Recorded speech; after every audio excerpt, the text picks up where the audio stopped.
अच्छा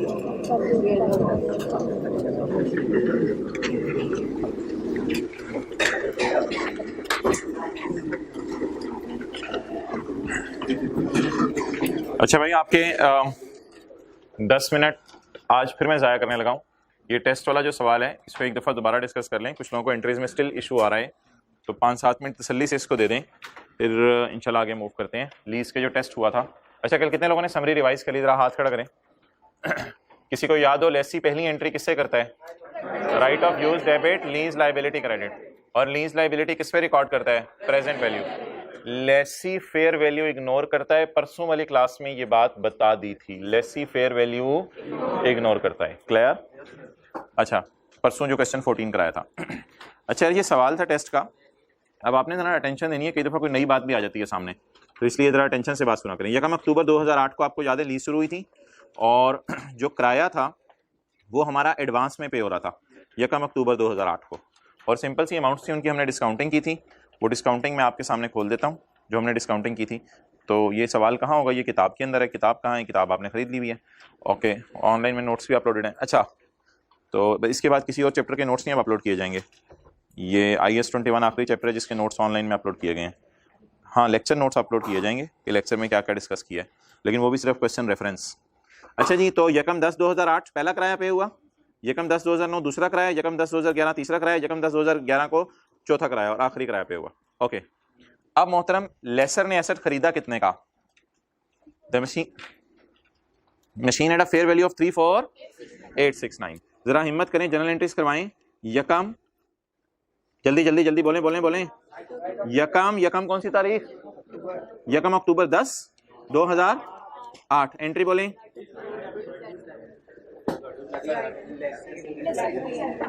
लेसर की बुक्स में ना, लेसर की बुक्स में कराएं जी एंट्री। 1 अक्टूबर 2008 बोलें जी। एसेट डेबिट, ये वाली एंट्री जरा समझने के लिए मुझे करवा दिया करें, कोई मसला नहीं। वो एसेट सवाल से मैंने आपको फेयर वैल्यू दिखाई है, कितनी है जी? 34,869। अच्छा जी, आप बता दें जी, लेसर फाइनेंस लीज जब भी आप कभी जिंदगी में शुरू करते हैं, तो किसी को याद है लेसर फाइनेंस लीज कैसे शुरू करते हैं? लेसर फाइनेंस लीज की पहली एंट्री होती है लीज रिसीवेबल डेबिट, क्योंकि लेसी क्या एंट्री करता है? ROU डेबिट लाइबिलिटी क्रेडिट, ये उल्टी एंट्री करता है रिसीवेबल डेबिट एसेट क्रेडिट। तो इस एसेट को लीज पे दें, लीज रिसीवेबल डेबिट। और कल हमने इसी एंट्री में IDC डाली थी लेसर की जी। कितना? 34। ये हमेशा किससे रिकॉर्ड होने? NI से। 34,869। ओके, नेक्स्ट जी, हमारा ईयर एंड, 1 मिनट एंटिव रहे, हमारा ईयर एंड 31 मार्च 9 को एंड होगा। कब एंड होगा? 31 मार्च 9 को, इन दोनों के दरमियान में एग्जैक्ट 31 मार्च 9 को एंड होगा। तो बताएं 31 मार्च 9 को अगर हमारा ईयर एंड होना है तो क्या 1/10 को पेमेंट हो गई? और ये हमारे साल में ही बनती है। जरा 31 मार्च 9 जहन में सोचें, 31 मार्च 9 हमारा ईयर एंड है, तो 31 मार्च 8 से 31 मार्च 9। क्लियर? 31 मार्च 9 हमारा ईयर एंड है, 31 मार्च 8 ये पूरा साल बनेगा। लेकिन लीज हमारे साल के मिड में शुरू हुई है। 1/10 कंफ्यूजिंग होता है, 1 अक्टूबर बड़ा अच्छा होता है देखने में। अक्टूबर नवंबर दिसंबर, OCT अक्टूबर नवंबर दिसंबर जनवरी फरवरी मार्च। तो हमारे साल खत्म होने से 6 महीने पहले ये किराया पे हो गया है। और किराया पे होने की फिलहाल एंट्री बता दें, लीज रिसीवेबल क्रेडिट और कैश डेबिट, उल्टा नहीं बोलना, डेटर से पैसे आएंगे। 1 अक्टूबर 2008 बोलें जी, कैश डेबिट और लीज रिसीवेबल क्रेडिट कितने से? 10,000 से।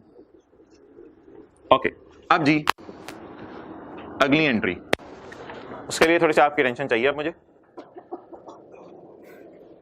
31 मार्च में मैं खड़ा हूं, 31 मार्च में मैं खड़ा हूं। अब आप मुझे बता दें 31 मार्च, अटेंटिव रहना था, 31 मार्च 2009 के ऊपर अगर मैं खड़ा हूं तो ये मेरा ईयर एंड है। तो 31 मार्च 9 पे अगर मैं खड़ा हूं तो ये 1 साल का इंटरेस्ट पड़ा हुआ है 2487। ये 2487 जरा देख के बताएं कितने अरसे का इंटरेस्ट है? अक्टूबर नवंबर दिसंबर जनवरी फरवरी मार्च हमारा साल, और अप्रैल मई जून जुलाई अगस्त सितंबर 30 सितंबर तक अगला साल। तो ये बता दें कितने महीने का इंटरेस्ट है? 12 महीने का। मैं फिलहाल ना यहां खड़ा हूं ना यहां, इन दोनों के मिड में खड़ा हूं 31 मार्च को। तो अक्टूबर इंटरेस्ट लें, अक्टूबर नवंबर दिसंबर जनवरी फरवरी मार्च, कितने महीने का बुक कर लेना चाहिए? रिसीवेबल बना लूं तो 6 महीने का रिसीवेबल बना लें। बोले किस तारीख को? 31 मार्च 9 को। बोले जी इंटरेस्ट रिसीवेबल डेबिट और इंटरेस्ट इनकम 2487 इंटू 6/12 1244। हाँ यार ये एग्जैक्ट आधा नहीं हो सकता ना, क्योंकि ये 7 है तो 7 आधा होके फिर वो 3.5 बनेगा, तो कोई नहीं 4 कर दें इसको, खैर राउंड कर दें। ओके, अब आप मुझे बता दें जब अगला साल आएगा, अभी यहां मत देखें, अगला साल हमारा यकम, इस ईयर एंड का ऊपर लिख लेना, ये ईयर एंड कौन सा था? अगर ज्यादा कंफ्यूज करते ना पेपर में तो फिर ऐसे लिख लिया करें, यकम अप्रैल 8 से 31 मार्च 9। अब अगला साल कौन सा है? यकम अप्रैल, बोले बोले बोले, कॉन्सेप्ट आपको सारा है, थोड़ा ईयर एंड 31 दिसंबर नहीं है इसलिए थोड़ा सा जरा एफर्ट करनी पड़ी है। यकम अप्रैल 2009 से 31 मार्च 10। अब यार देखो ना, सवाल एडवांस के ना एरियर के को बीच में किराया पे हो रहा है, ना यकम अप्रैल 9 को किराया पे हो रहा है, आगे बोले ना 31 मार्च 10 को किराया पे हो रहा है, बल्कि किराया किस दिन पे हो रहे हैं? यकम 10 को, यानी यकम अक्टूबर को। अप्रैल मई जून जुलाई अगस्त सितंबर अक्टूबर, यकम अक्टूबर को किराया पे हो रहा है। अब मोहतरम ना मैं एसेट बाजार से खरीदूंगा, ना मैं लीज पे दूंगा, मैं सिर्फ किराया रिसीव करूंगा। आप बता दें यकम अक्टूबर 2009 को किराया रिसीव करने की एंट्री, कैश डेबिट कितना? 10,000, और लीज रिसीवेबल क्रेडिट कितने से? 7513। ओके, ये जो रिसीवेबल बुक हुआ हुआ है इसको खत्म करना है। इंटरेस्ट रिसीवेबल क्रेडिट कितने से? 1244।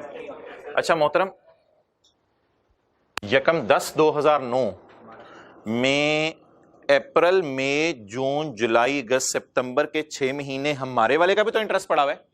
वो इंटरेस्ट किस में जाएगा? डायरेक्ट इनकम में या रिसीवेबल बुक करें? डायरेक्ट इनकम में। डायरेक्ट इनकम में क्यों? क्योंकि कैश डेबिट हो रहा है ना, तो कैश डेबिट तो डायरेक्ट इनकम में डालें, इंटरेस्ट इनकम। अब वो अनलकीली 6/12 1243 आपको लिखना पड़ेगा, क्योंकि 44 लिखेंगे तो वो एंट्री आउट हो जाएगी। आउट हो भी जाए वैसे कोई मसला नहीं, 1244 पे लेते हैं, 1 रुपए से आउट हो जाए, खैर है। ओके, ये एंट्री होगी अगले साल। अब आप मुझे बता दें जरा इधर देख के कि अब मैं किस दिन खड़ा हूंगा? 31 मार्च 10 को। 31 मार्च 10 को खड़े होकर मैंने इंटरेस्ट बुक करना है या रिसीव करना है? बुक करना है 31 मार्च 10 को। 31 मार्च 10 का इंटरेस्ट अब मुझे कौन सी वाली अमाउंट से मिलेगा? 1736 से।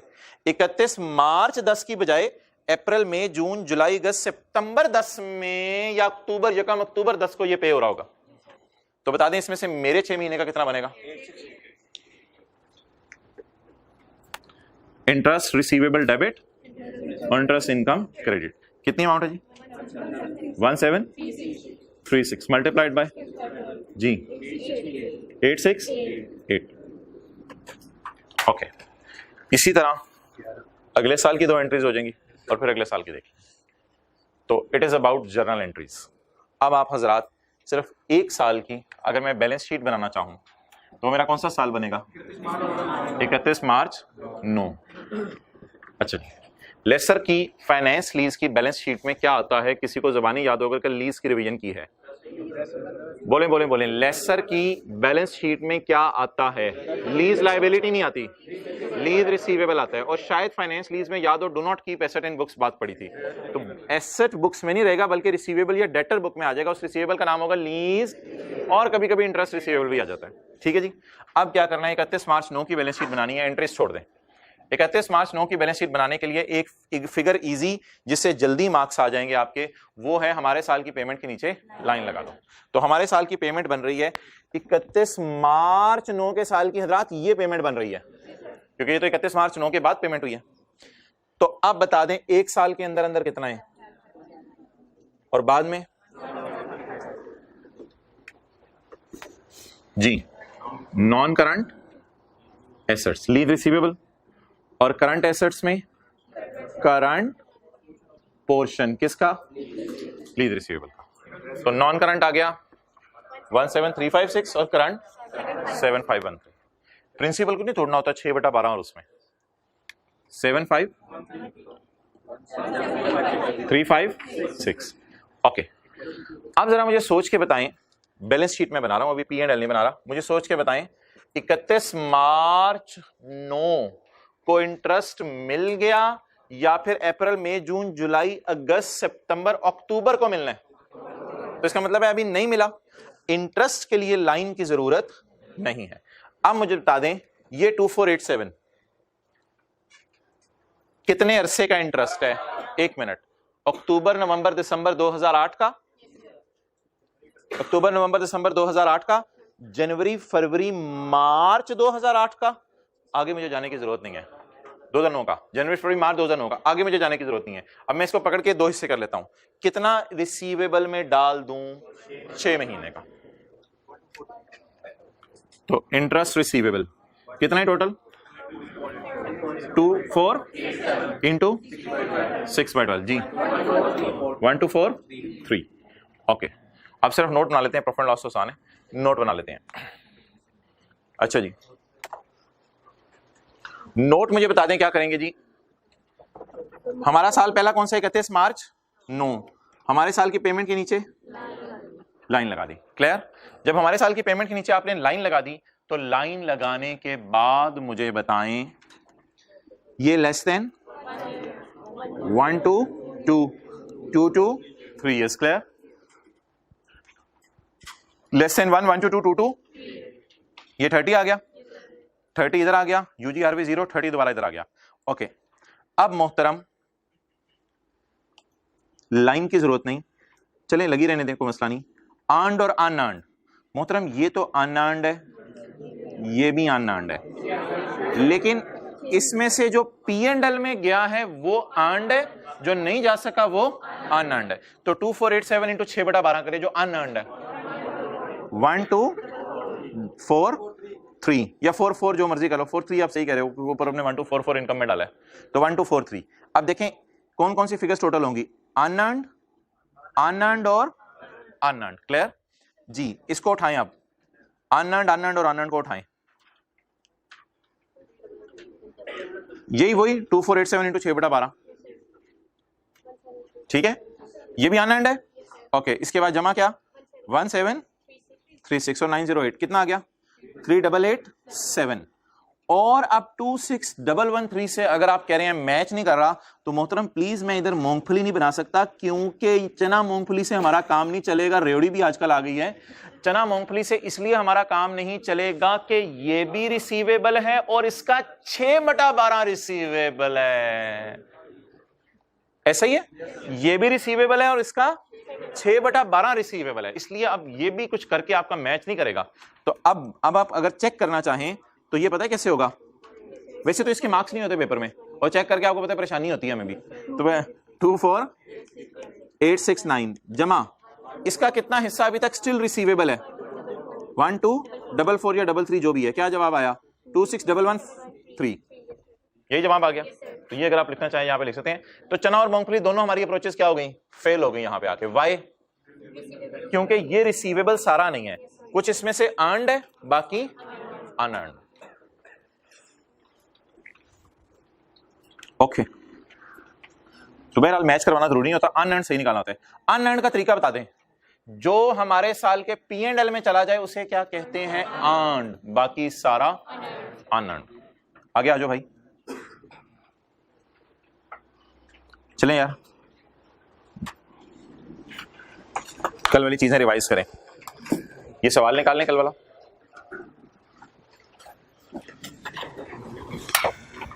अभी कल वाले नोट्स, बुक का पेज भी ऊपर लिखा हुआ है।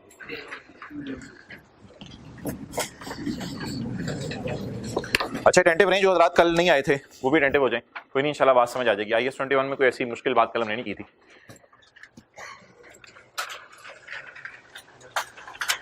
हबीब sold goods to overseas customer for UK to 935 pound on 12 December 2011। हमारा ईयर एंड क्या होगा जी? 31 दिसंबर 11। हमने चीजें किस दिन बेची? Habib sold goods to customer on 12 December 11। Year end is 31 December 11 and पैसे कब आए डेटर से? 15 जून 12।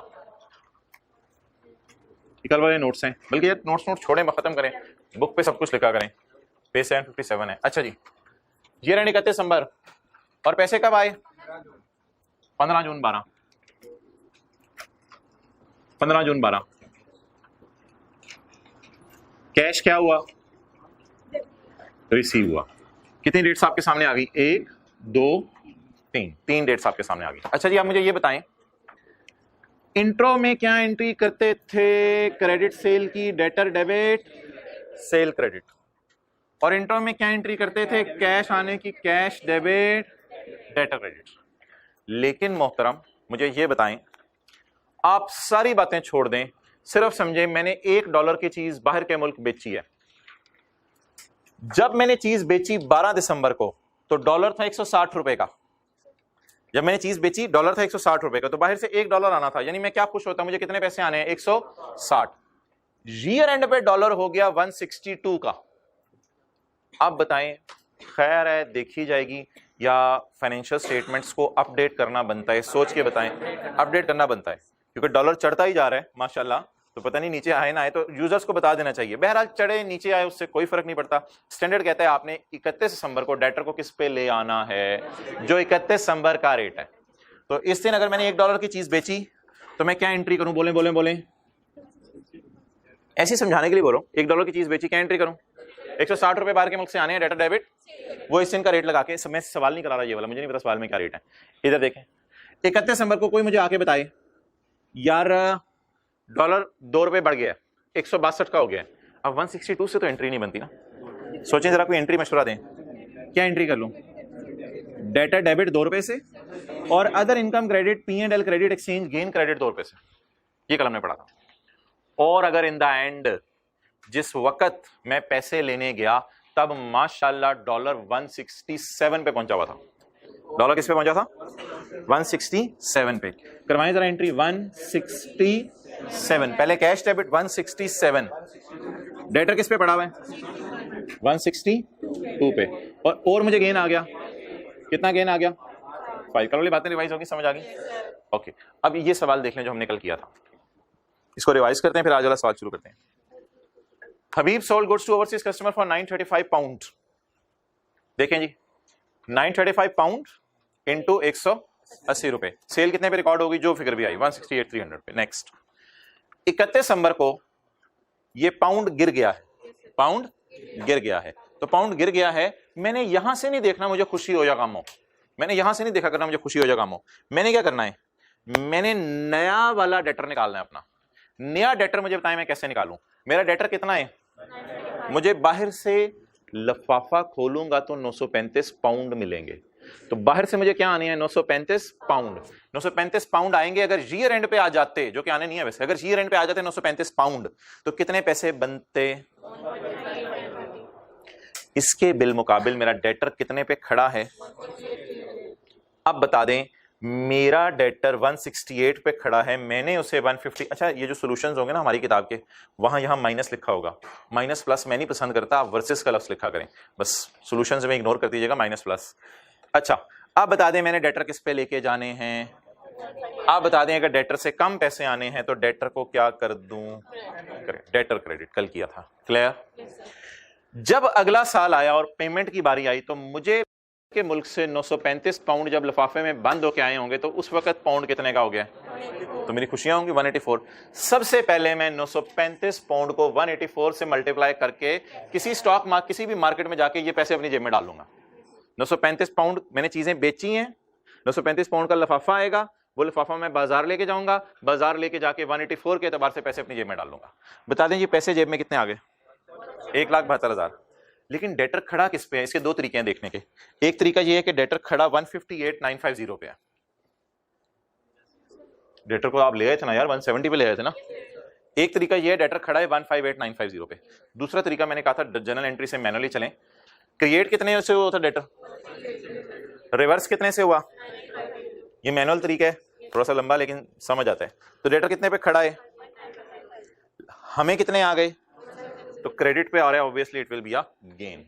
तो कल तक की ये रिवीजन थी। चलिए अगला सवाल, आज का पहला सवाल। ये वही आप किताब का सफा खोली रखें, पेज 757, और क्वेश्चन 5 है जी उसमें। वही किताब का सफा खोली रखें, जो भी लिखना हो किताब के सफे पे लिखा करें। तो आज हम फिक्स्ड एसेट खरीद लेते हैं। कल हमने इन्वेंट्री बाय की थी, आज फिक्स्ड एसेट खरीद लेते हैं। एंट्री सारी बच्चों वाली हैं, आपने सारी खुद ही करवानी है कल की तरह। A company purchased a plant on 1 नवंबर 2014। अगर IFRS 16 का लेवल ये है तो IAS 21 का लेवल ये है। बड़ी आसान एंट्रीज है इस टॉपिक में। A company purchase plant on 1 November 14 for UK pound 1000 and made a payment on. यहां पे मसला आ जाता है ना, चीज खरीदते ही पेमेंट अगर ना हो ना, तो उधार पे जब भी पेमेंट हो तो फिर हमें करेंसी के रिस्क का एक्सपोजर मिलता है, यानी हम एक्सपोज हो जाते हैं। जैसे आप निकलते नहीं, मास्क पहने बगैर बाहर निकले तो आप एक्सपोज हो गए हैं। इसी तरह अगर आप क्रेडिट पे ट्रांजैक्शन कर लें तो आप फिर समझे आप फंस गए। अब फॉरेन करेंसी के ऊपर नीचे जाने से आपको डर लगेगा। वो डिपेंड करता है ट्रांजैक्शन में चीजें बेच रहे हैं या खरीद रहे हैं। फिलहाल हम चीजें क्या कर रहे हैं, खरीद रहे हैं। 1 नवंबर को खरीदी है, पेमेंट अगले साल है, क्योंकि मेरे ख्याल से ईयर एंड, हाँ ईयर एंड 31 दिसंबर 14 है। इन तीनों को सवाल करते हुए आपने पेपर में रीडिंग टाइम में नहीं पढ़ना। ये तीन तो जब सवाल में जरूरत पड़ेगी तो डेट इंशाल्लाह देख के पढ़ लेंगे, इनको पढ़ने की जरूरत नहीं। प्लांट खरीदा हमने, लाइफ कितनी है जी 10 ईयर्स। 10% स्ट्रेट लाइन का मतलब होता है 10 ईयर्स, और ना लिखा हो तो स्ट्रेट लाइन है। लाइफ 10 साल है या रेट 10% है, जो मर्जी आप इसे कह दें। एंट्रीज करनी है किसके साल की, 31/12/14 और 31/12/15 की। और बैलेंस शीट प्रॉफिट लॉस बनाना है किस साल का, 31/12/14 और 31/12/15। चलिए शुरू करें। पहली एंट्री करवाएं। पहला ईयर एंड कौन सा है, 31 दिसंबर 14। यकम, भाई कैमरा उधर करो, 1 नवंबर 2014। देखें जी प्लांट कितने का है, उधर प्लांट कितने का है 1000 का, और उस वक्त यूरो में पाउंड जो भी हैं। अच्छा, और ये पाउंड उस वक्त कितने का है 198। चलो आ जाओ इधर। एंट्री बताएं क्या है, एसेट का नाम क्यों लिखा हुआ है, plant. Plant debit payable credit. Intro की क्लास में नहीं बच्चों को समझ नहीं आ रही होती, टीचर कहते हैं यार इन्वेंट्री खरीदो तो क्रेडिटर लिख देना, फिक्स्ड एसेट खरीदो तो पेएबल लिख देना। बस लाइबिलिटी है यार, थोड़े में बड़े हो गए, लाइबिलिटी है, जो मर्जी लिखे नाम। प्लांट डेबिट पेएबल क्रेडिट जी। कैलकुलेशन करवाएं जी। 1000 ये पाउंड जरब 198 कितना हो गया जी 198 जी। आगे चलें, कैमरा उधर लेके जाओ। सबसे पहली लाइन में देखें पेमेंट इस साल हो रही है अगले साल हो रही है। सबसे पहली लाइन के अंदर लेके जाएं और बताएं पेमेंट इस साल हो रही है अगले साल हो रही है। पेमेंट को हाईलाइट कर दिया करो, पता नहीं लेजर नजर आते हैं ऑनलाइन वालों को, जानिए उधर से ऊपर से। पेमेंट की इस साल हो रही है अगले साल, अगले साल हो रही है पेमेंट। चलें ठीक है जी। रेट को हाईलाइट करो जरा, रेट कितना है अब ना। अब अगले साल वाला रेट हमें नहीं चाहिए, अब हमें कौन सा वाला रेट चाहिए 31 दिसंबर वाला। वो रेट बताओ कितने 200। इधर आओ, मुझे बताएं मैं ये पेएबल 198 पे खड़ा रहने दूं, बताएं ये पेएबल 198 पे खड़ा रहने दूं या मुझे 200 के एतबार से पेमेंट करनी पड़ सकती है। कल क्रेडिटर के साथ भी यही सलूक किया था।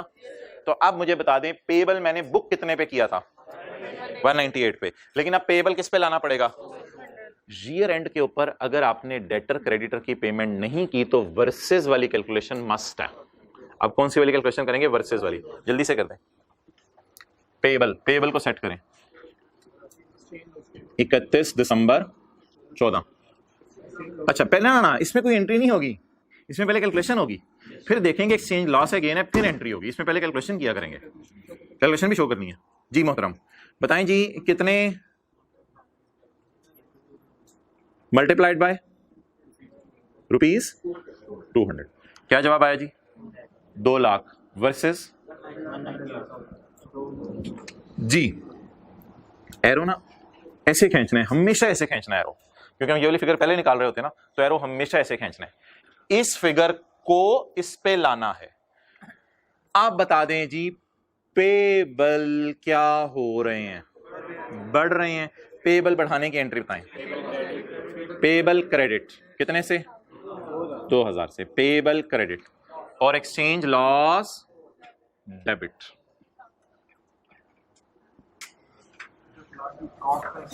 अच्छा ये बात मैं आपसे करता चलूं मोहतरम, एक बात याद रखिएगा, प्लांट को नहीं छेड़ना।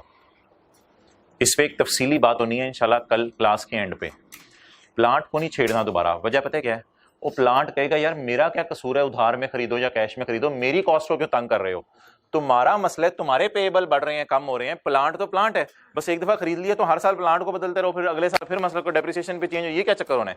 प्लांट की कॉस्ट फिक्स है, वो एक दफा तय हो गई है, वो उसी के ऊपर पड़ी रहेगी। इसे कहते हैं, कल मैं लफ्ज बोलूंगा, आज बोलना नहीं चाह रहा था, इसे कहते हैं प्लांट को स्पॉट रेट पे छोड़ दो। बस जो स्पॉट रेट आपने रिकॉर्ड किया था ना ट्रांजेक्शन डेट पे, ये ट्रांजेक्शन डेट है ना, और ये ईयर एंड है, ये ट्रांजेक्शन डेट है ना, पुराना सवाल जो, ये ट्रांजेक्शन डेट है, और ये सेटलमेंट डेट है।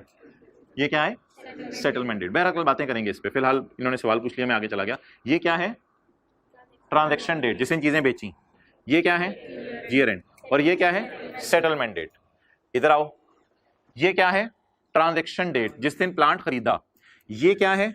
Year end. और अगले साल सेटल भी हो जाएगा, ये पेएबल पे भी कर देंगे। तो बहुत अच्छा सवाल आया था कि प्लांट को नहीं छेड़ना, बिल्कुल जी प्लांट को नहीं छेड़ना। प्लांट कहेगा मेरा कोई कसूर नहीं, तुम्हारी मर्जी है, ट्रांजैक्शन तुम कैश पे करो, क्रेडिट पे करो, मुझे बस रिकॉर्ड करके भूल जाओ।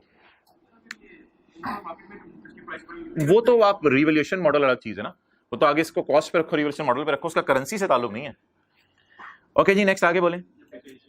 हाँ एक्सेलेंट, डेफिसिएंट की एंट्री करनी है। डेफिसिएंट की एंट्री के लिए कैमरा ना तो लेके जाओ, 10% रेट है, कॉस्ट डिप्रिशिएट करनी है 198। चलें जी, एंट्री बताएं। Depreciation debit, account depreciation credit. Date of purchase बताएं प्लांट की, 1 नवंबर। ईयर एंड 31 में 2/12 जी। Cost 198,000 into 2/12 3300। 1 मिनट लें, अगले साल की एंट्रीज कर दें।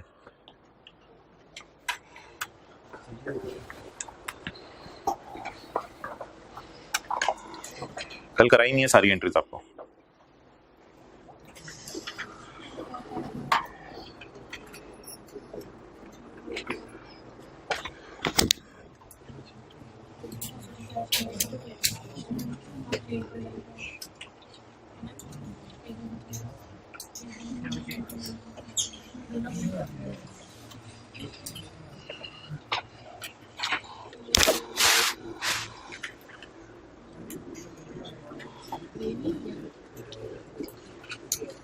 भाई इधर कर दो ना, सवाल देखने बच्चे।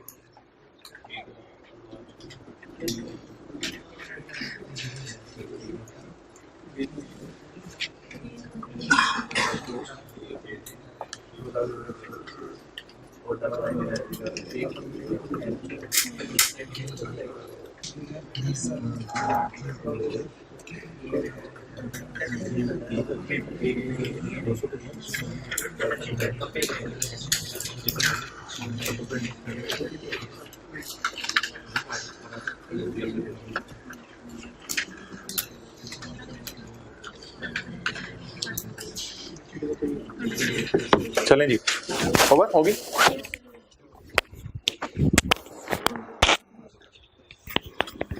तो पेमेंट मोहतरम कितने की हो रही है आगे? 199 पे, 1 मार्च 2015।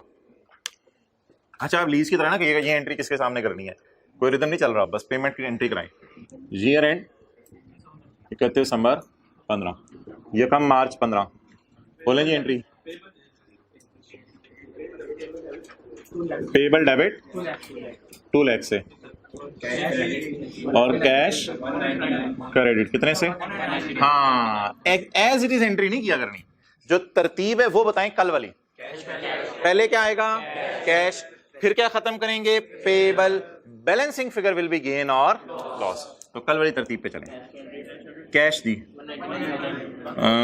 199, 1000 इंटू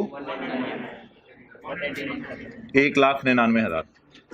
पहले कैश रिकॉर्ड किया करें सेटलमेंट डेट पे, फिर उसके बाद आप बताएं पेमेंट। पेबल कितने पे खड़ा है? 2 लाख पे पेबल खड़ा है। यहां से भी देखा जा सकता है और यहां से भी पता चल रहा है, दोनों तरीके समझा करें। पेबल खत्म कर दें कितने से जी? अब पहले जरा सोच के बताएं कि अगर 2 लाख वाले को आप 199 दे दें तो खुशी की बात है। कितना गेन आ गया? Exchange gain balancing 1000। अगर एक्सचेंज की एंट्री करवा दें तो पूरे साल की होगी। 198 को ना छेड़ना, नहीं छेड़ना। 198,000 इंटू 10%, 19,800। P&L बना दें, बैलेंस शीट बना दें, लेकिन 1 मिनट ज़्यादा ना लीजिएगा। P&L बैलेंस शीट बना दें।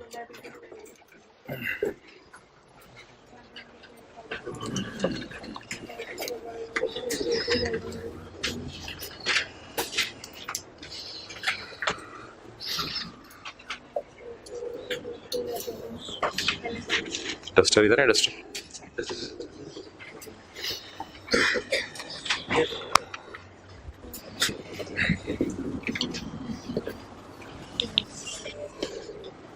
ओके, 31 दिसंबर 15 और 31 दिसंबर 14। डेप्रिसिएशन इजी मार्क्स लिया गया। डेप्रिसिएशन 3300 और 19,800।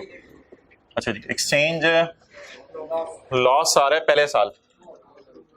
एक्सचेंज लॉस कितना? 2000। और एक्सचेंज गेन कितना जी? 1000। अच्छा, एक आपकी मर्जी होती है, अगर आपने करना है तो इसमें कोई हर्ज नहीं। देख लें इधर, ये खर्चा है, ये खर्चा है, ये गेन है। आगे मैं क्या कहने लगा हूँ? हाँ, लगाना है तो नेगेटिव लगा दें, इसमें कोई हर्ज नहीं, लेकिन नाम से भी पता चल रहा है ये बन गए P&L के एक्सट्रैक्ट्स। अब किसके बनाने हैं? Balance sheet. बैलेंस शीट में ना किसी भी टॉपिक में कैश को नहीं शो करना होता, कैश भी सोचते रहते हैं शो करें। तो बैलेंस शीट में एसेट आएगा और पेएबल आएगा। पेएबल बस किस पे आएगा ये आपने मुझे बताना है, ये आपका मेन सवाल है।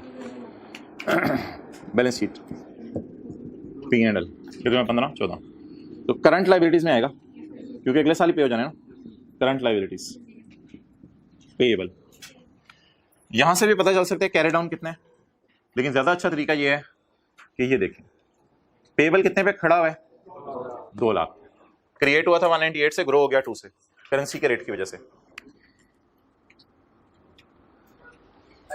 और एसेट में शो करता हूं, पेएबल यहां जाके खत्म हो गया 2 लाख से। सारे इधर देखें, पेएबल का कैरी डाउन 2 लाख, ब्रॉड डाउन खत्म हो गया 2 लाख, कैरी डाउन 0। अच्छा, non current assets, property plant and equipment जी 47, ये खुद ही निकाल लीजिएगा कैसे निकला।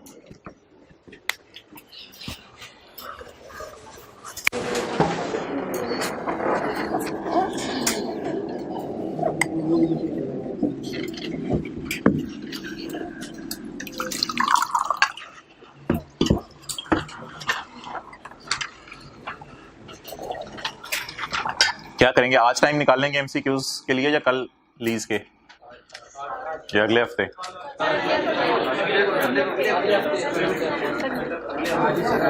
चलें देख लेते हैं अभी, कल तो रहने दें, पिछले हफ्ते भी संडे को बुलाया है, तो देख लेते हैं अगले हफ्ते में। अच्छा, यह बहुत ही मादरत, असल में हमारी बुक से पहले IKF की बुक नहीं आई थी, वो थोड़ा बाद आई थी, बल्कि उसी दिन शाम को आ गई थी, लेकिन फिर बुक अपनी तो नहीं रोकी जा सकती थी। तो मेरी पूरी कोशिश होती है कोई ऐसा सवाल ना आपको कराया जाए जो किताब में नहीं है, लेकिन अनलकीली ये हमारे दूसरे दिन ही स्टैंडर्ड के एक ऐसा सवाल आ गया जो किताब में नहीं है। तो इस सवाल को करते हैं, ज़रा बड़ा अच्छा सा सवाल है, कल वाले सारे कॉन्सेप्ट्स की प्रैक्टिस हो जाएगी। तो आज के नोट्स में पहला सफ़ा है मेरा, ये सवाल इस जैसा बुक में शायद कोई है, लेकिन IKF ने इसको काफ़ी मेजर चेंज कर दिया सवाल में, तो इसलिए मैंने वो IKF वाला सवाल ही लिया। चलें जी, लेट्स स्टार्ट। सादा सादा सी ट्रांजेक्शन्स हैं, और कोई ऐसी चीज़ नहीं है जो नई हो आपके लिए। देख लें, बॉट इक्विपमेंट ये भी किया है, बॉट एसेट। एक ट्रांजैक्शन कौन सी है? Sold goods. तीसरी ट्रांजैक्शन कौन सी है? Sold goods. और चौथी क्या है? बोरोड, यानी मीन लोन लिया ना, लोन लिया। वो ये 3-4 ट्रांजैक्शंस है। अच्छा, ये नीचे क्या आ रहा है? रोलांड, दिनार, क्रैम, सिरिल। इसका मतलब है शायद ये ट्रांजैक्शंस हमने मुख्तलिफ मुल्कों में की हैं। हमने इक्विपमेंट कहीं और से खरीदा है, चीज़ें किसी और मुल्क में बेची, फिर चीज़ें किसी और मुल्क में बेची, और उधार किसी और मुल्क। लेवल है हमारा। ओके, चलें जी स्टार्ट करें। सिंपल सी चीज़ें कल वाली। MZ limited is involve the following transactions during the year ended 31 दिसंबर 18। MZA bought equipment for 130 dinar on 4 मार्च 2018। 18 हमारे साल खरीदे, ये देखें जरा स्काई ब्लू, 4 मार्च 18 हमारे साल खरीदे, और पेमेंट भी भाई अगर हमारे साल चीज खरीद के हमारे साल ही पेमेंट हो जाए तो फिर वर्सेस वाली एंट्री नहीं होगी। ईयर एंड के ऊपर फिर हमें परेशान होने की जरूरत नहीं कि डॉलर के साथ, रोलांड के साथ, दिनार के साथ क्या बनी। क्लियर? चलें जी, लेट्स स्टार्ट। पहली एंट्री कर देते हैं, बॉट इक्विपमेंट फॉर 130 दिनार ऑन 4 मार्च। पहले इसकी एंट्री कर दें बस। 4 मार्च को 130 दिनार रुपए देके, 130 दिनार माजरत, रुपए की मैं बोल रहा हूँ, 130 दिनार देके 4 मार्च को मैंने इक्विपमेंट बाय किया है। दिनार 4 मार्च को कितने के? 180 के। दिनार का लेवल देखें,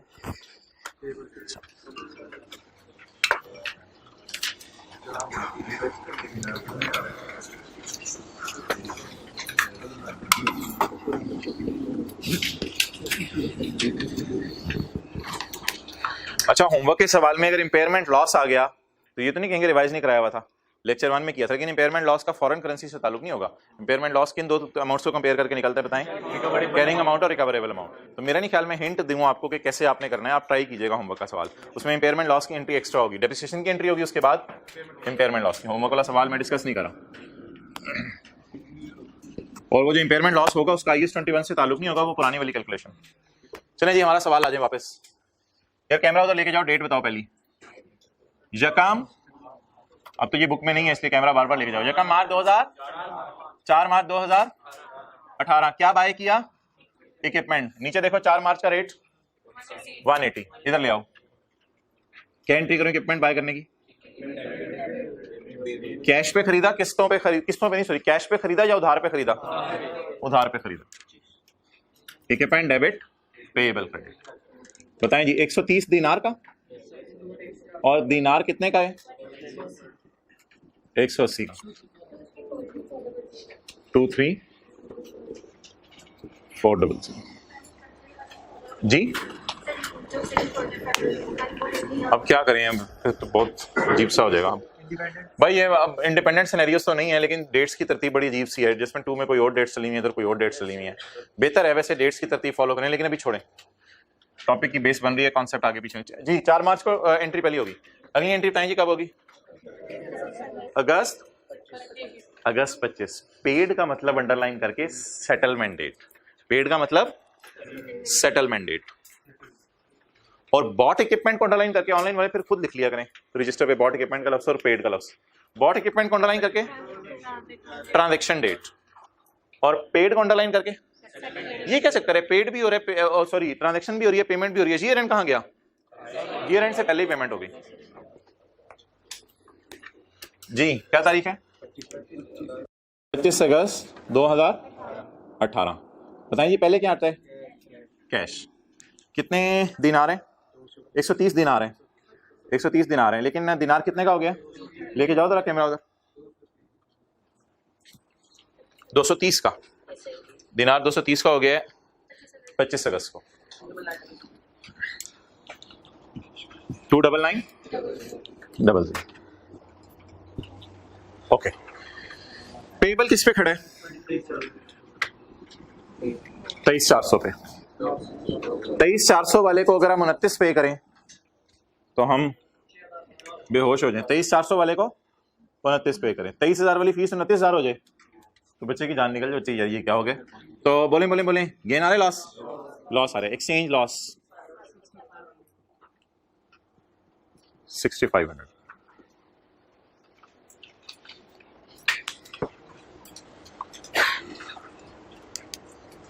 अच्छा, एक बात अब रिवाइज करा दें, फिर आगे चलते हैं। बोतल उधार पे बेचने की एंट्री, डेटर डेबिट, और एक और एंट्री भी होती है, बोतल जा रही होती है, cost of sale debit, inventory credit. ये बोतल बेचने की एंट्री है, और बोतल ये भी बोतल बेचने की एंट्री है, ताकि sale minus cost of sale gross profit आ जाए 2 रुपए का। अब पढ़ें। ऑन 27 फरवरी 2018 MZL लिमिटेड, किताब में कोई सवाल ढूंढ के इस जैसा ढूंढने की कोशिश ना करें, एंटायरली डिफरेंट सवाल है किताब में।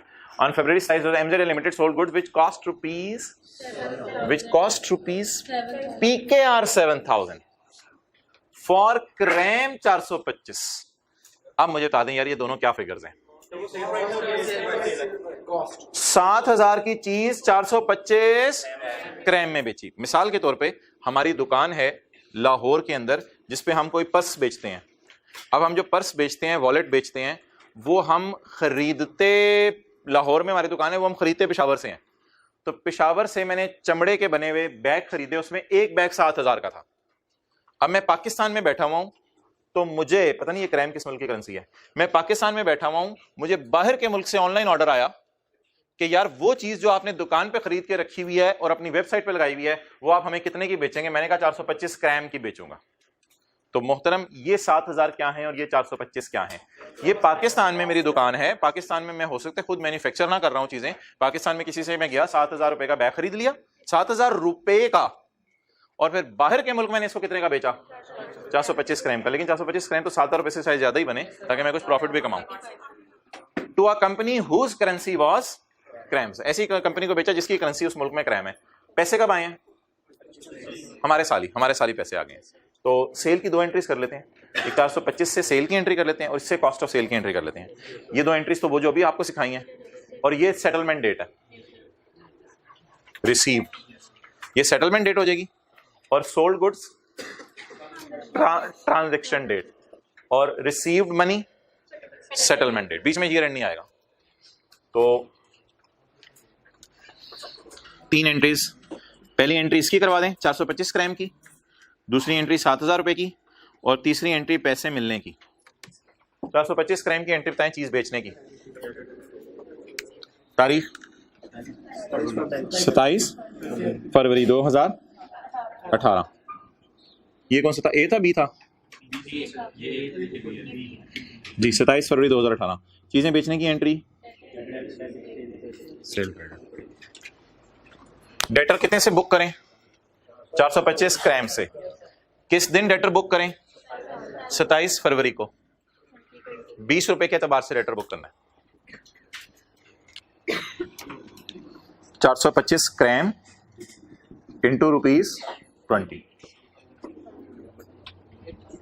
80,500। ये होगी डेटा डेबिट सेल क्रेडिट वाली एंट्री। लेकिन लकीली कॉस्ट पाक रुपीज में गिवन है, और लॉजिक जो जहन में रखनी है वो ये कि लाहौर में मेरी दुकान है, पेशावर में जाके मैंने 7,000 रुपए का बैग खरीदे, और फिर बाहर के मुल्क में फॉरेन करेंसी में इसको क्या कर दिया? बेच दिया। जी मोहतरम बताएं। जी बिल्कुल, 27 फरवरी को सेम एंट्री, सेम डेट पे entry, cost of sale debit और इन्वेंट्री क्रेडिट 7,000।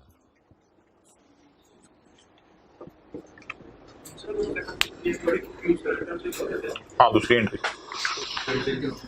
भाई कह रहे हैं आखिर में एक लाइन लिखी हुई है, ये एंट्री परपेचुअल सिस्टम यूज करिए। परपेचुअल में असल में दो एंट्रीज होती हैं, debtor debit sale credit, cost of sale debit inventory credit, वरना पीरियोडिक में एक ही एंट्री होती है, डेटा डेबिट सेल क्रेडिट। अच्छा, the proceeds were received on 25 मई 2018 इन क्रैम्स। 25 मई 2018 को पैसे आ गए क्रैम्स में। तो पहले क्या रिकॉर्ड करें? कैश 25 मार्च 2018 डेटा से 25 में डेटा से पैसे आने की एंट्री बताएं।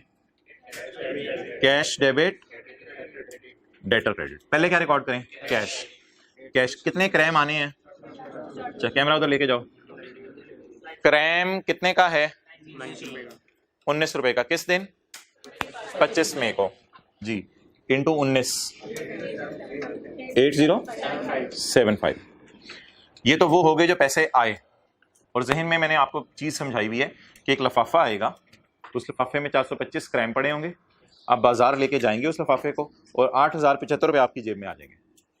इसी तरह फॉरेन डेटर से पैसे आते हैं। ये मेरा फॉरेन डेटर है, कुछ किताबों ने ऐसे लिखा होता है foreign debtor debit sale credit. Okay अच्छा जी, डेटर कितने पे खड़ा हुआ है? तो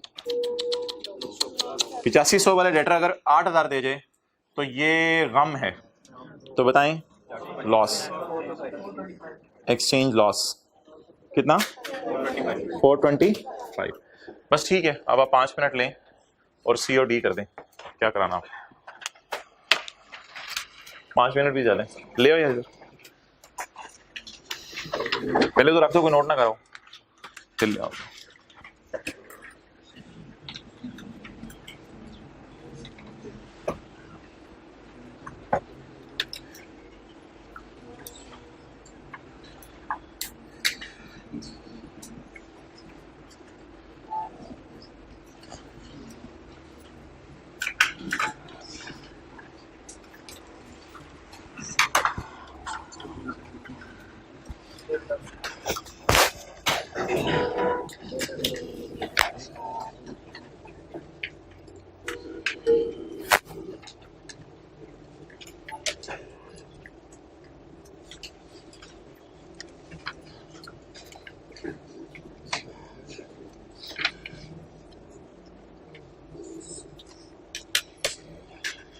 ले आओ इधर।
ओके, ऑन सितंबर 2018 2 सितंबर 2018 को Mz limited sold goods which cost PKR 5000। एक और लेदर बैग 5000 का, हमारी लाहौर में दुकान है, शायद हमने ये कराची से मंगवाया हो 5000 में। ये किसी ऐसे मुल्क में बेचा जहां पे सिरिल सिरिल सिरिल हर वक्त बोली जाती है, सिरिल चाहिए मुझे, तो 258 सिरिल का मैंने बेचा है to a company whose currency was Cyril. The amount was receivable. Outstanding का क्या मतलब होगा? रिसीवेबल, पेएबल, डिपेंड करता है सिनेरियो पे, लेकिन फिलहाल डेटर वाला सिनेरियो है तो आउटस्टैंडिंग का क्या मतलब होगा? Receivable. The amount was receivable at 31 दिसंबर 2018। 31 दिसंबर 18 को ये डेटर अभी तक रिसीवेबल है, बट साहब but the proceeds were received in अगला साल व्हेन द रेट वाज, वो रेट उसने नीचे नहीं दिया था इस डेट का, इसलिए इधर दे दिया, when the rate was Cyril 1 is equal to PKR 27। अब एक एंट्री मेरे ख्याल से ज्यादा करनी पड़ेगी। ओके जी, डेटा डेबिट सेल कर कितने Cyril? 258 Cyril multiplied by 258 Cyril मुझे आने हैं, और सितंबर 2 को ट्रांजैक्शन हुई है, और सितंबर 2 का रेट 29 7482, तारीख 2 सितंबर। ओके, एक और एंट्री करनी है, cost of sale debit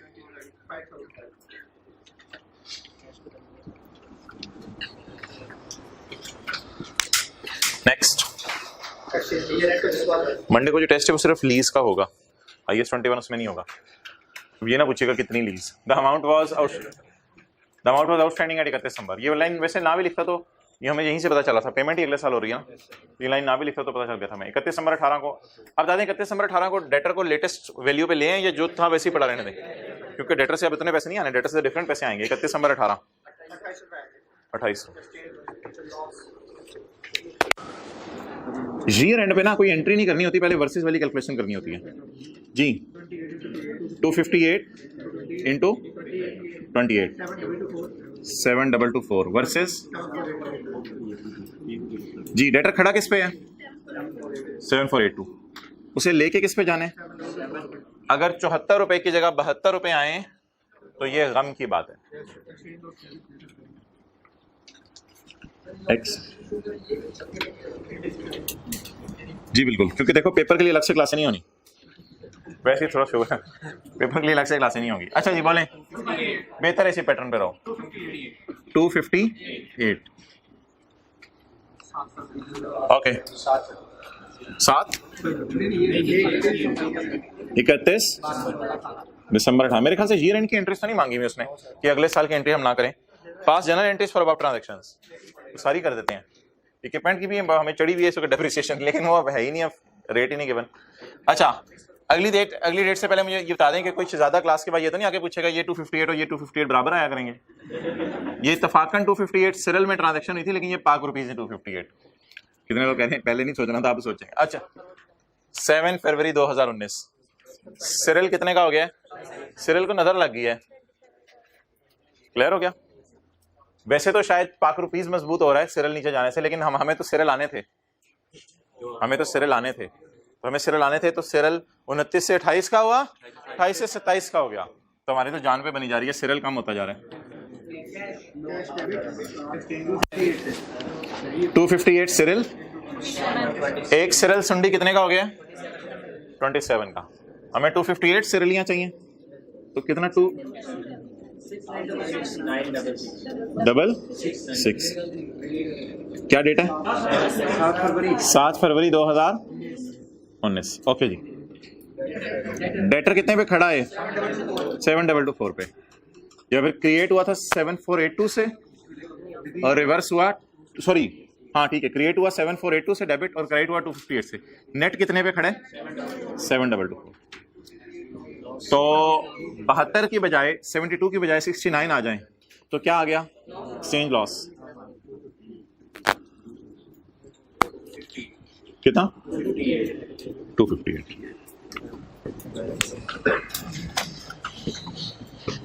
clear entry भी कर लिया ना खुद ही, उधर ही रखो अभी।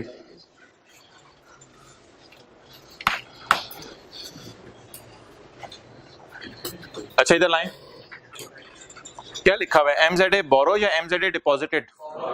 बोरो का मतलब उधार लिया या उधार दिया? उधार लिया। MZA borrowed 426 Ronaldo, 426 Ronaldo, 426 Roland on May 25, 2018। It is repayable in, इसका मतलब है हमारे साल के एंड पे कोई पेमेंट नहीं है, अगले से अगले साल पेमेंट होगी। तो शायद इसको नॉन करंट लायबिलिटीज में हम शो कर दें बैलेंस शीट बनाते हुए, लेकिन इससे ज्यादा किस पे बात करने की जरूरत नहीं क्योंकि पेमेंट नहीं हो रही। लोन के प्रॉपर हम सवाल करेंगे, लोन में तो इंटरेस्ट भी डलेगा अभी, लेकिन ये आने वाले दिनों में। अच्छा जी, 426 रोलांड मई 25, 2018, ये 40 परचेजेस डेबिट पेबल क्रेडिट। चाचा मैंने एक ही दफा सोचा था जुमे की नमाज के लिए जूते उतारूंगा, तूने अभी उधार रिकॉर्ड करना जी। उधार कैश डेबिट लोन क्रेडिट नहीं, पेबल नहीं लिखना, लोन बोरो, बोरो लोन, लोन पेबल का लफ्ज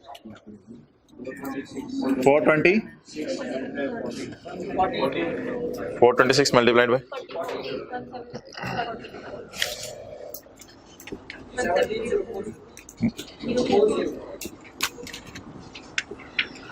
अच्छा एक चीज सोच के बताएं, पेबल्स को भी साल के एंड पे हम छेड़ देते हैं, डेटर्स को भी साल के एंड पे छेड़ देते हैं, तो आपकी क्या राय है? ये जो लोन है, लोन क्या 40 रुपए के एतबार से ही पे होगा या उस वक्त रोलांड महंगा हो गया हुआ है? तो फिर लोन भी तो पेबल टाइप की कोई चीज है, तो जिस तरह पेबल को आप छेड़ते हैं साल के एंड पे, इसको भी छेड़ें।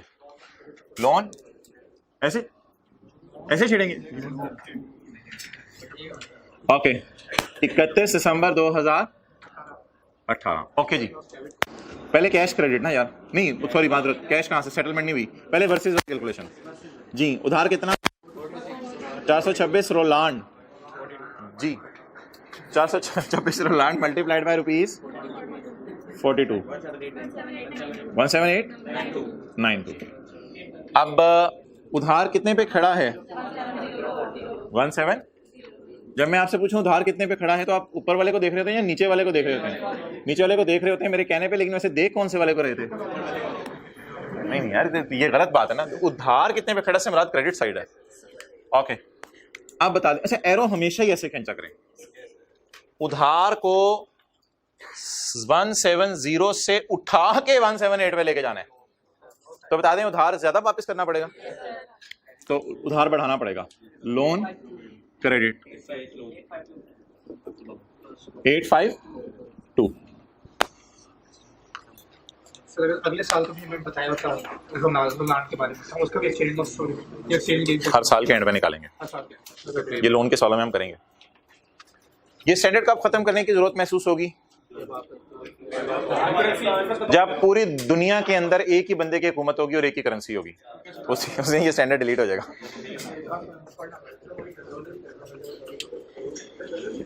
डॉलर क्यों, ₹5 को दुनिया अंडर एस्टिमेट कर रहे हो अपने आप को। मोहम्मद बिन कासिम 17 साल में सिंध फतह कर रहा है, हमारा बच्चा सुबह नमाज नहीं पढ़ा 17 साल में। ओके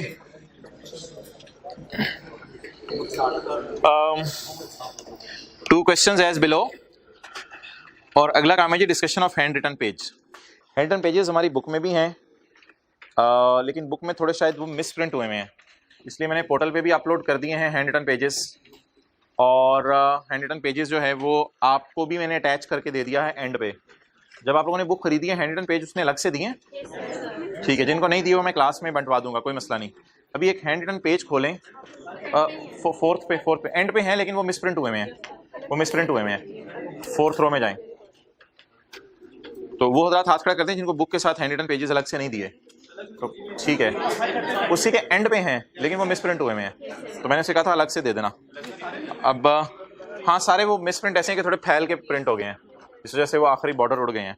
तो अब ऑनलाइन वालों को कैसे अकोमोडेट किया जाएगा, उनको वॉल्यूम 2 में दोबारा लगा दिए जाएंगे पेज, प्राइस कम करके, और क्या हो सकता है। बहरहाल देखते हैं। अच्छा, फिलहाल आप हैंड रिटन पेज निकालें, पोर्टल पे भी अवेलेबल है, व्हाट्सएप पे भी मैं भेज दूंगा, और आपके पास भी अवेलेबल है इस वक्त। हैंड रिटन पेजेस में सारे भेजूंगा, उसमें आपने IS-21 के ढूंढने हैं।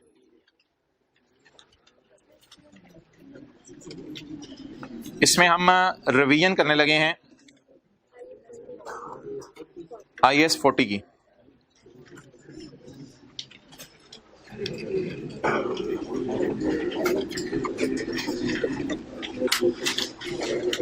ओके,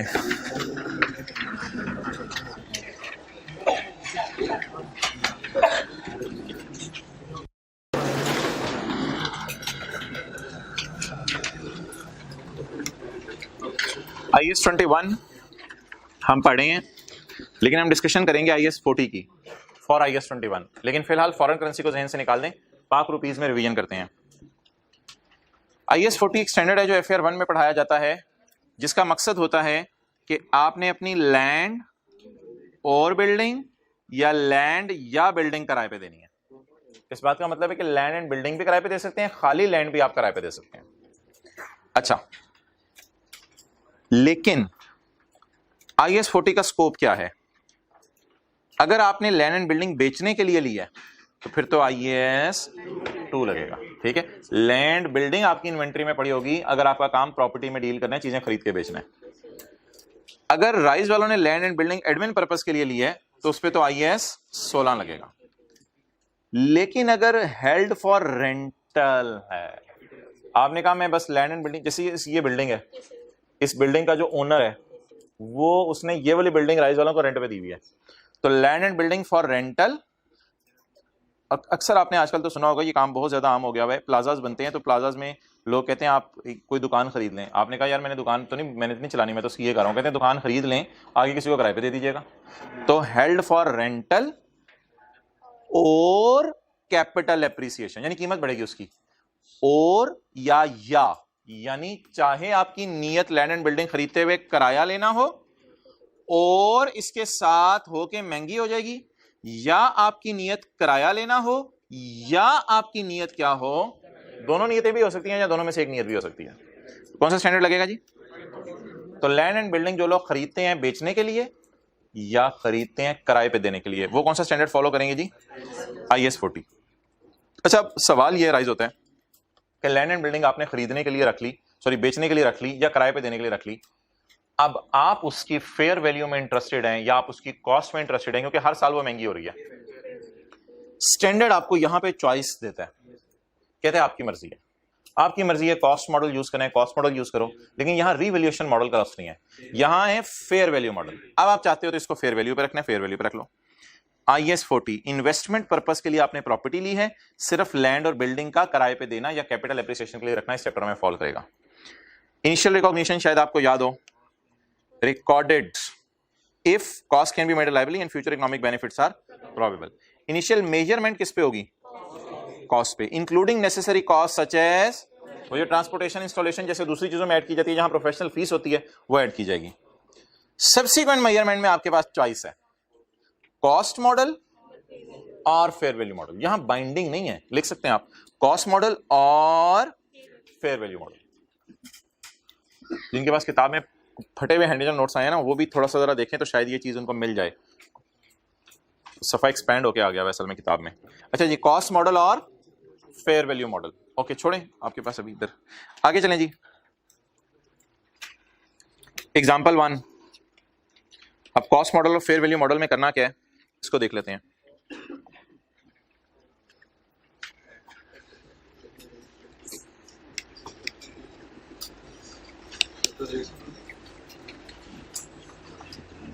ये मैं सोल्यूशन मिटा रहा हूं, लेकिन की पॉइंट्स जरा आपने समझने हैं।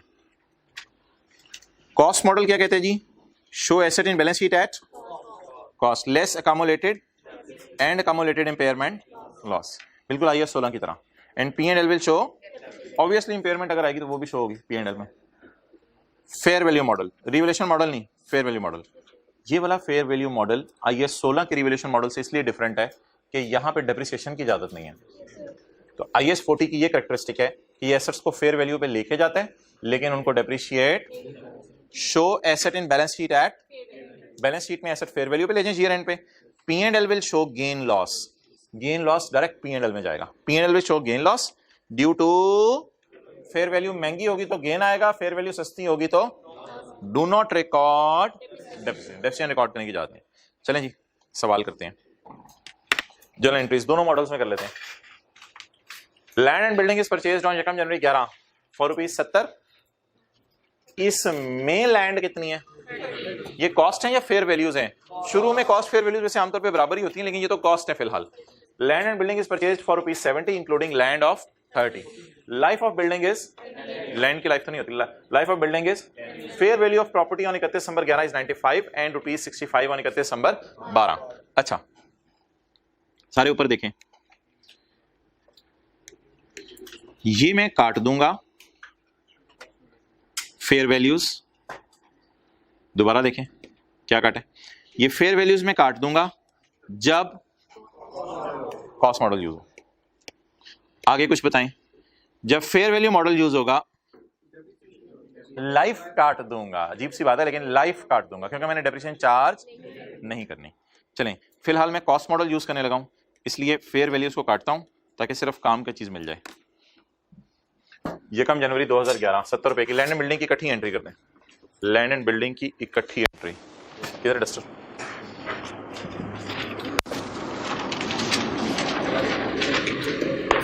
इसमें P&L में क्या क्या जाना था इस सवाल में, पिछले सवाल में? P&L में ये वाला लॉस जाएगा, सेल जाएगी, ये लॉस जाएगा P&L में, सेल जाएगी, कॉस्ट ऑफ सेल जाएगी, लॉस जाएगा, लॉस जाएगा और एक्सचेंज लॉस जाएगा।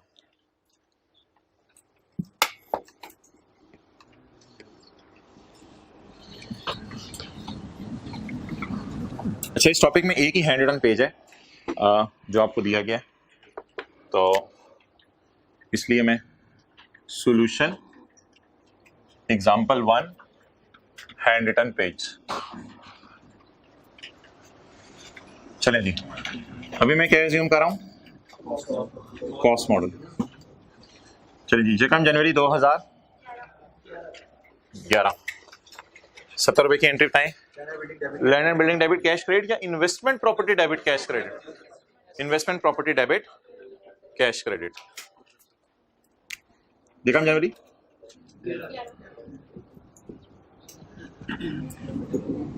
Investment property debit cash credit. Land and building investment property कर दो, कोई मसला नहीं, स्टैंडर्ड तो वही है ना। क्या चीज पूछो, पूछो जहन में क्या आ रहा है सवाल? हाँ तो ये स्टैंडर्ड क्या है, इस स्टैंडर्ड का नाम क्या है IAS 40 का? क्वेश्चन की रिक्वायरमेंट क्या बोलो? हाँ बस ऐसा, हाँ भाई ये हजरात ये फरमा रहे हैं कि क्वेश्चन में ये नहीं लिखा हुआ, बिल्कुल बिल्कुल 100% सही बात की है कि ये लैंड एंड बिल्डिंग इसने किराए पे देने के लिए रखी है या ये लैंड एंड बिल्डिंग जो है वो इसने किस मकसद के लिए रखी है? कैपिटल एप्रिसिएशन के लिए। यानी पता नहीं चल रहा कि IAS 40 लगे या क्या लगे। तो मोहतरम माजरत में आइंदा ये सवाल बिल्कुल आप सही करें, चेंज कर दूंगा, लेकिन इस वक्त हम डिस्कशन IAS 40 की करना चाह रहे थे तो उस पेज के ऊपर ही आ रहा है, इसलिए इसको जारी रखें बात को। ओके बोलें जी कॉस्ट मॉडल में क्या करेंगे? 70 पे रखेंगे या फेयर वैल्यू पे भी लेके जाना जरूरी है? 70 कॉस्ट पे रखेंगे जी मोहतरम। बस अब डेप्रिसिएशन के वक्त लैंड सेपरेट कर लो, जैसे आपकी मर्जी है, डेप्रिसिएशन के वक्त सेपरेट कर लो। बताएं जी डेप्रिसिएशन 70 पे डालनी है 40 पे? What is 70 total cost? It includes land element 30, the remaining 40 is building. 40 over 31 12 12। चलिए नोट करें।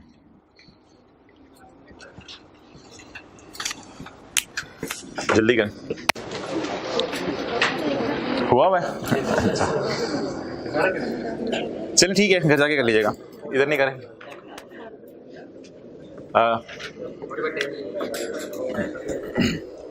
चलें जी, दूसरा मॉडल।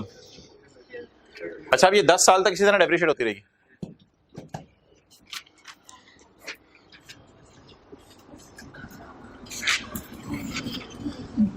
Fair value model.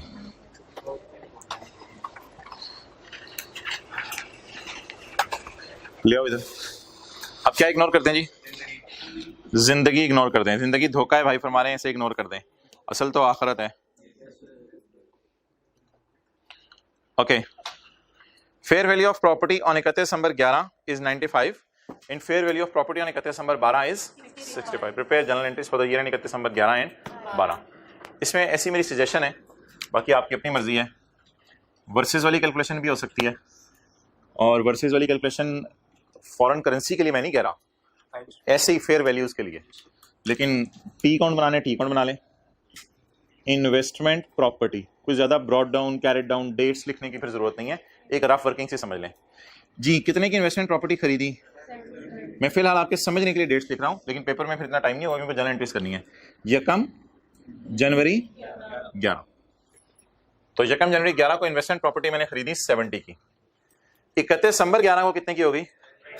95 की। ये पाक रुपीज में सवाल चल रहा है। ये आ गया मेरा कैरेट ऑन। मुझे नहीं पता आप लोगों ने किस तरह ये कैलकुलेशन कीनी है, मुख्तलिफ टीचर्स मुख्तलिफ तरीके से करवाते हैं। बस ये पता होना चाहिए कि गेन आ रहा है हमारा कितना, 18, 90, 95, 25 रुपए गेन आ रहा है। इसको P&L में डालते हैं। शायद आपने FR1 में OCI एक लफ्ज पढ़ा हो, वहां नहीं डालते, ये इधर भी पढ़ना है किसी दिन। P&L में डालते हैं इस गेन को, ठीक है? वो इधर डिटेल से रिवाइज होगा। नेक्स्ट, ये कैरेट ऑन अगले साल का क्या बनेगा?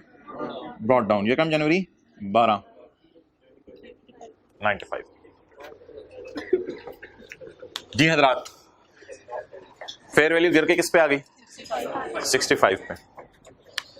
तो ये कैरी डाउन्स अवेलेबल हैं 31, 12, 12, 65 जी। 95 वाली चीज गिर के किस पे आ गई? 65 पे। क्या आ गया? लॉस आ गया। 35, 30। हाँ, मैं यही कह रहा हूँ, ऐसे टिकोन के बगैर भी इससे ग्रिप मजबूत हो जाए, इसलिए किया था। नहीं, एक ही दफा से ईयर एंड पे बार बार क्या करना जरूरी? फाइनेंशियल स्टेटमेंट ईयर एंड पे आपने भेजनी है यूजर्स को। ओके, चलिए जी, एंट्रीज बताएं। यकम जनवरी 11 इन्वेस्टमेंट प्रॉपर्टी डेबिट 70। ना भाई, कैरी डाउन की एंट्री नहीं होती। 70 वाली चीज महंगी होके कितनी खुशी हुई? 25 की। हाँ, क्योंकि ये पैसे नहीं दिए ना किसी को, हमारी चीज महंगी हो गई। कितना?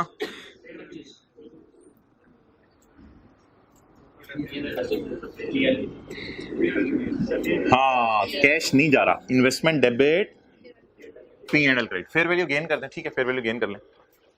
तो ये क्या कहेगा अपनी बैंकों को? बानो चेक कर कितने दी होगी? सरताज 95 दी हुई, 70 दी लई सी, अखीर हो गई सरताज। अच्छा, अगले साल बानो किन्ने दी होगी ना पूछ, फिर भी छड़ पर जिन्हें दी लई सी उन्हें दी भी नहीं रही। इंग्लिश में the price at which we bought it's not there. जितने की खरीदी थी उतने की भी नहीं है। आप बता दें जी कितना नुकसान आ गया? 30 का। P&L debit, investment property credit.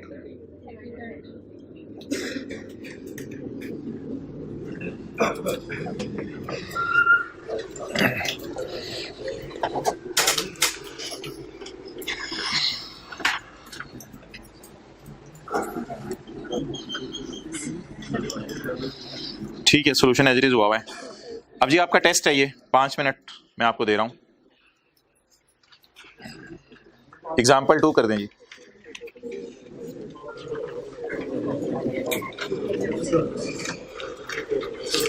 एक दफा मेरे साथ पढ़ लें ताकि कोई मिस प्रिंटिंग हो या चीज़ों तो समझ आ जाए। We purchased in USA for, यहां तो लिख दिया ना, for capital appreciation, costing on यकम जनवरी। इस दिन डॉलर कितने का? Fair value on 31, 12, 15 $70। कितने डॉलर की खरीदी थी? $30 की। कितने की होगी प्रॉपर्टी? $70 की। पानो $70 की हो गई सरताज। हाँ कसमें $70 की हो गई। अगले साल $30 वाली चीज $25 की होगी, यानी 70 से गिर के 25 पे आ गई। जर्नल एंट्रीज कर दें। इसमें तो अब लाइफ दी नहीं हुई ना, तो अब आप जो है बस फेयर वैल्यू पे एंट्रीज कर दें। टी काउंट बना लें, 1-2 मिनट लें आराम से, कोई जल्दी नहीं। और पहले टी काउंट बनाएं फिर जर्नल एंट्रीज करें।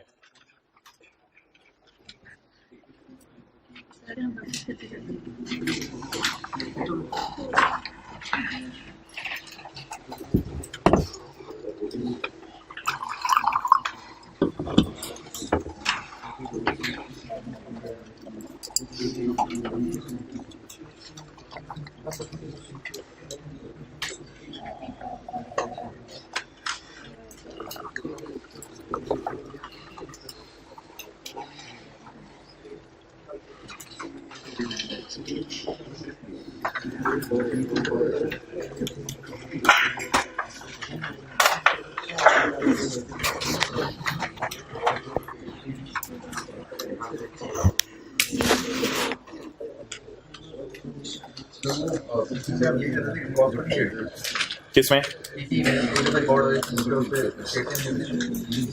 इधर करेंगे, बताता हूँ फिर क्यों।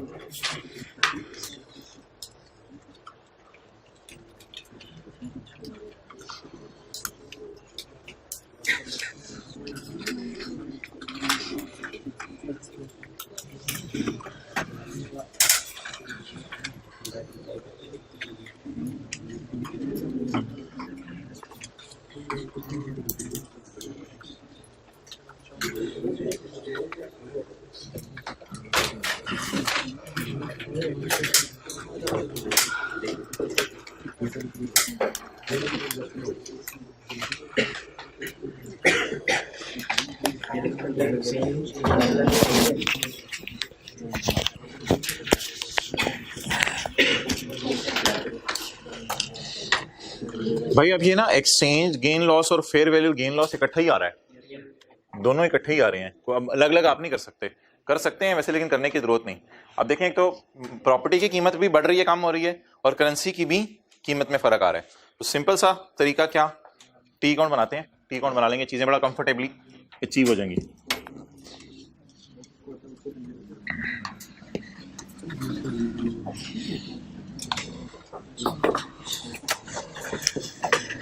Okay, we purchased a property in USA for capital appreciation purpose, costing $30. हम अपनी फाइनेंशियल स्टेटमेंट्स में $30 से एंट्री कर सकते हैं। $30 लिख के हम अपनी फाइनेंशियल स्टेटमेंट्स में किस में एंट्री करेंगे? तो यकम जनवरी 15 $30, $1 कितने का है? 130 का। वर्किंग 1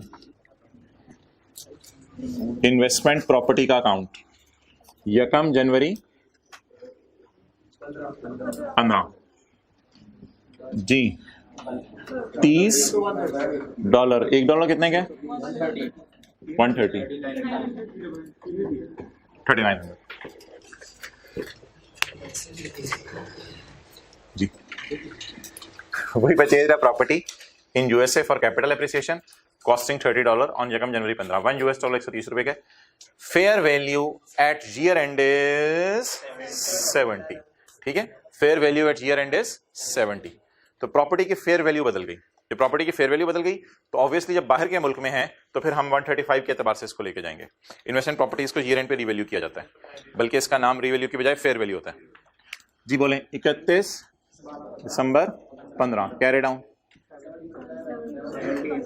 $70। 30 कितने पे चला गया? 70 पे।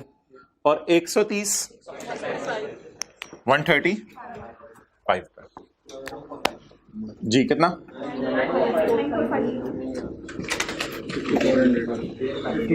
जी? क्या गेन आया?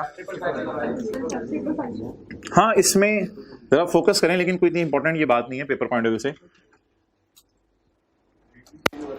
$40 से प्रॉपर्टी की कीमत बढ़ रही है, ये भी इंपैक्ट इसमें होगा, और डॉलर महंगा हो रहा है, ये भी इंपैक्ट इसमें होगा जी। 555। जो कैरी डाउन है अगले साल का ब्रॉड डाउन बनेगा 9450। वो थोड़ी सी इस पे डिस्कशन है, आप पिछले वालों से कंपेयर कर रहे हो, वो डिस्कशन कल करनी है। फिलहाल कैलकुलेशन समझ आ रही है ना? हाँ, कैलकुलेशन अभी चलाओ। ओके जी, now what is my year end? 31/12/16। $25 की प्रॉपर्टी हो गई और डॉलर एक कितने का हो गया? 132 का। जी मोहतरम, लेकिन करेंसी क्यों शो करना है? भाई ये बार बार पूछ रहे हैं बच्चे एक सवाल, इस सवाल को मैंने कल एड्रेस करना है, अभी टाइम नहीं है, डिस्कशन नहीं हो सकती। ये सवाल बार बार ये पूछ रहे हैं कि जैसे सवालों में हमने इक्विपमेंट को रिकॉर्ड किया था तो अपने हाल पे ही छोड़ दिया था, सिर्फ पेएबल को छेड़ते थे। ठीक है, ये कॉस्ट मॉडल में था। मैं कल बताऊंगा रिवैल्यूएशन मॉडल में हमारी मजबूरी होती है कि जब मार्केट को लेटेस्ट वैल्यू पे ला रहे हो एसेट को, तो फिर प्राइस डॉलर की भी ये क्या तो कोई के पुरानी वैल्यू उठा लो।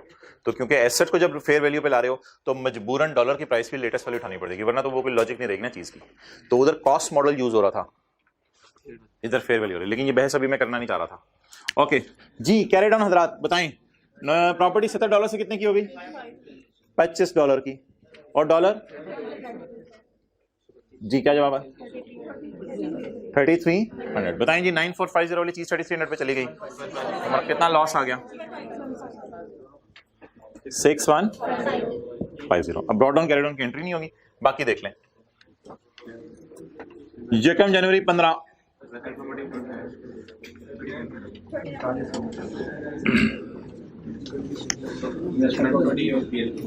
31/12/15 बोलेंगे entry. Investment property debit, P&L credit या फेयर वैल्यू गेन क्रेडिट, जो मर्जी नाम रख लें जी। कितना? 555। आगे जी 31/12/16 बोलें जी। P&L debit, investment property credit.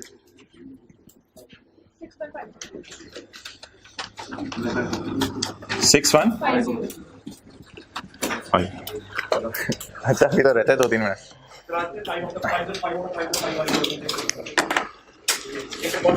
अच्छा ओके, अच्छा रात ये जनरल एंट्रीज में नहीं है इधर जो पेज अटैच किया है।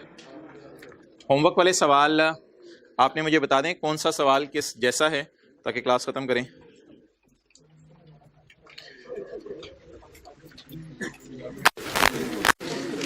पहला सवाल किताब के पेज 759 पे अवेलेबल होगा। इसमें